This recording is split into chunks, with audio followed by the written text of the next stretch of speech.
Assalamualaikum warahmatullahi wabarakatuh. Hai teman-teman, kembali lagi nih bersama saya yaitu Lutfita Auranisa.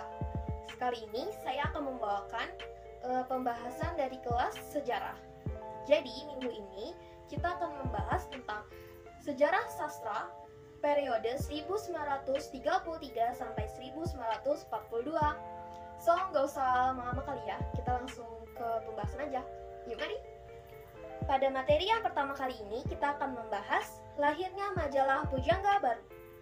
Asal mula Pujangga Baru sebagai suatu fenomena kebudayaan dapat ditelusuri ke belakang pada organisasi-organisasi kaum muda nasionalis daerah-daerah pada awal abad ke-20 di Indonesia. Yang pertama, di antara organisasi-organisasi tersebut adalah Jong Java yang dibentuk pada tahun 1915 di bawah pengayoman Budi Utomo. Bertujuan untuk menyelenggarakan, mengembangkan kesadaran dan pengertian kaum muda terpelajar Jawa akan warisan kebudayaan Jawa.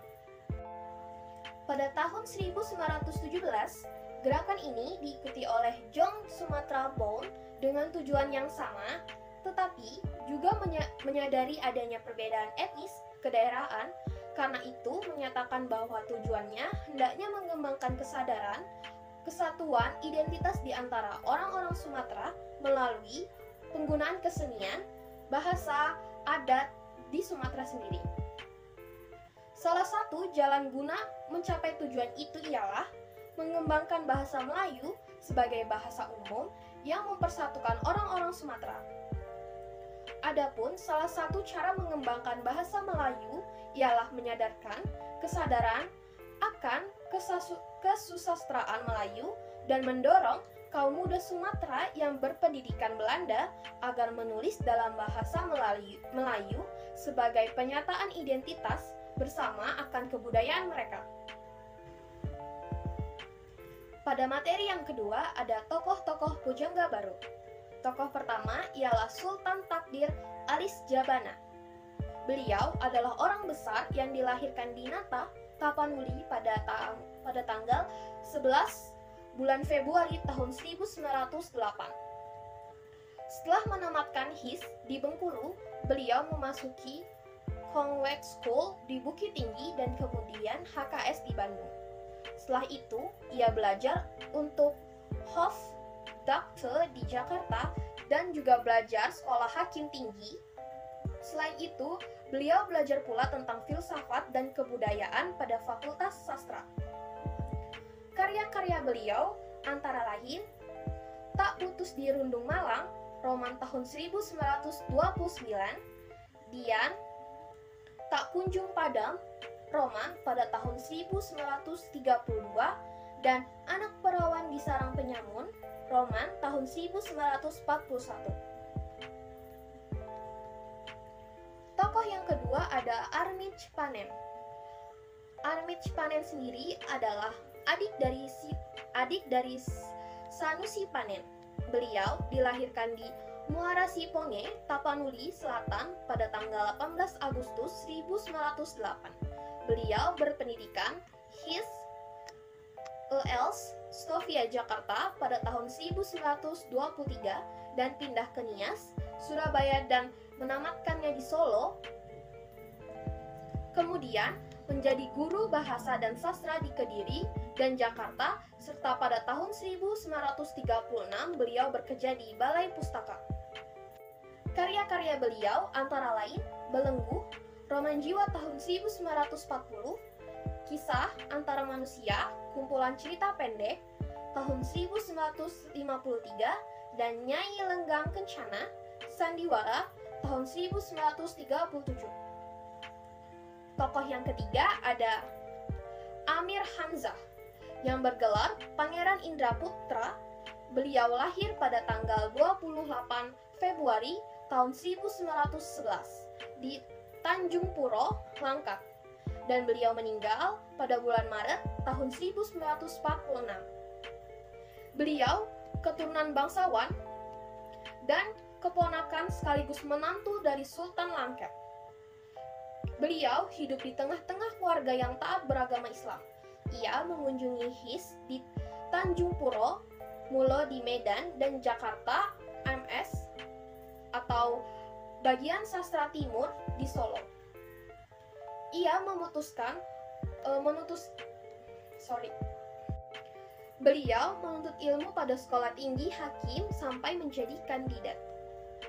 Beliau juga lebih banyak mengubah puisi sehingga mendapat sebutan Raja Penyair Pujangga Baru. Karya-karya beliau sendiri antara lain Nyanyian Sunyi, kumpulan sajak tahun 1937, Buah Rindu, kumpulan sajak tahun 1941, dan Setangi Timur, kumpulan sajak tahun 1939. Tokoh yang keempat ada J.E. Tatengkeng. Beliau lahir di Kalongan, Sangihe pada tanggal 19 Oktober tahun 1907. Pendidikan beliau mulai dari SD, kemudian pindah ke HIS tahunan. Kemudian pindah ke Bandung, lalu ke KHS Kristen di Solo. Ia menjadi kepala NS Tahuna pada tahun 1947. Karya-karya beliau adalah Rindu Dendam, kumpulan sajak tahun 1934. Tokoh kelima ada Asmara Hadi. Di antara para penyair yang sajak-sajaknya sering dimuat dalam majalah Pujangga Baru, banyak sesungguhnya yang menulis sajak. Namun jumlahnya lebih dari cukup untuk dibukukan, tapi mereka tidak melakukannya. Di antaranya adalah beliau, yaitu Asmara Hadi, yang sering mempergunakan nama samaran HR atau IPIH AM. Sajak-sajak Asmara Hadi yang sebenarnya beliau bernama Abdul Hadi, beliau lahir di Bengkulu, yaitu pada tahun 1914. Salah satu karya beliau yaitu adalah Ku Ingat Padamu, Pujangga Baru tahun 1937. Selanjutnya ada Angkatan Balai Pustaka. Angkatan Balai Pustaka sendiri adalah nama yang diberikan kepada pengarang yang dianggap sangat produktif menerbitkan karyanya oleh penerbit Balai Pustaka pada tahun 1920-an. Di antaranya adalah Angkatan Siti Nurbaya, karya novel Siti Nurbaya, yaitu Mahran Muslin, merupakan puncak karya sastra pada zaman itu.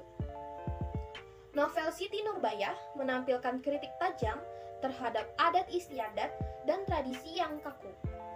Kebanyakan penulis pada zaman itu berasal dari Minangkabau, sehingga persoalan yang dikemukakan sangat kental dengan budaya lokal Minangkabau itu sendiri. Balai Pustaka lahir sebagai reaksi dari keresahan pemerintah Hindia Belanda pada zaman itu. Selanjutnya ada para pengarang Balai Pustaka. Tokoh pertama adalah Nur Sultan Iskandar. Beliau tercatat sebagai sastrawan terproduktif di angkatannya. Selain itu, beliau mengarang karya asli, juga menyadur dan menerjemah buku-buku karya pengarang asing. Karya-karya beliau diantaranya Salah Pilih, Jakarta, Balai Pustaka tahun 1928, Abu Nawas, Jakarta, Balai Pustaka 1929.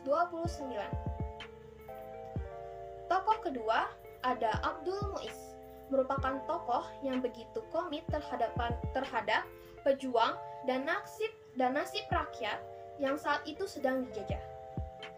Karya beliau adalah Pertemuan Jodoh, novel tahun 1933, dan Surapati, novel tahun 1950. Tokoh selanjutnya ada I Gusti Nyoman Panji Tisna. Beliau lahir dalam kebudayaan dan kepercayaan Hindu Bali, serta tumbuh di istana Kerajaan Buleleng. Karya beliau diantaranya Ima Dewi Dadi atau Kembali Kepada Tuhan pada tahun 1955 dan Aswata Setahun Berdahulu tahun 1938. Yang keempat, ada para pengarang wanita. Tokoh pertama bernama Sari Amin Ismail. Beliau adalah seorang penulis Indonesia yang tercatat sebagai novelis perempuan pertama di Indonesia. Karya beliau sendiri adalah Kalau Tak Untung tahun 1933 dan Pengaruh Keadaan tahun 1937. Selanjutnya ada Hamidah, seorang pengarang perempuan Indonesia angkatan pujangga baru yang mempunyai nama sebenarnya yaitu Fatimah. Karya beliau adalah Pujangga Baru, Prosa dan Puisi, HB Jais tahun 1963 dan Serpihan Pinang Sepucuk Sirih, Tuti Haryati tahun 1979.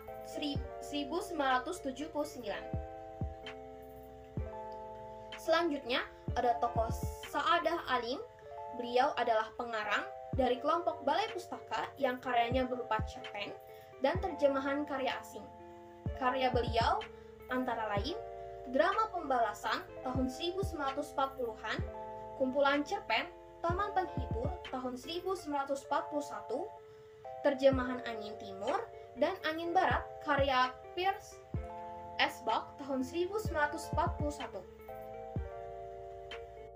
Materi kelima ada cerita pendek. Dalam majalah Panji, Pustaka, dan lain-lain, tahun kedua puluhan sudah memulai memuat kisah-kisah yang bersifat lelucon atau hiburan, seperti Kabayan, Si Lembang Malang, Jaka Dolok, dan lain-lain. Pada tahun 1936, atas usaha Balai Pustaka, cerita-cerita lucu yang ditulis oleh Muhammad Hasim yang sebelumnya bertebaran pada Panji Pustaka dibukukan dengan judulnya tersebut adalah Taman Duduk. Muhammad Hasim ialah seorang guru yang telah menulis sejak tahun 1922, yaitu dengan romannya yang pertama berjudul Muda Taruna. Kesimpulan dari video pembahasan kita kali ini adalah kesusastraan Indonesia artinya semua hal yang meliputi sastra Indonesia. Sastra merupakan kata serapan dari bahasa Sanskerta yang berarti teks yang mengandung instruksi atau pedoman. Dari kata sas yang berarti instruksi atau ajaran. Akan tetapi kata sastra biasa pula merujuk kepada semua jenis tulisan yang indah ataupun tidak. Sejak lahirnya tahun 1920-an sampai sekarang 1990, kesusastraan Indonesia modern selalu berkembang. Dengan demikian, hal ini membuat adanya persambungan sejarah sastra Indonesia baik dalam rangka prosa maupun puisi. Sekian video pembahasan kita kali ini dari kelas Sejarah Sastra. Semoga kalian mendapat informasi.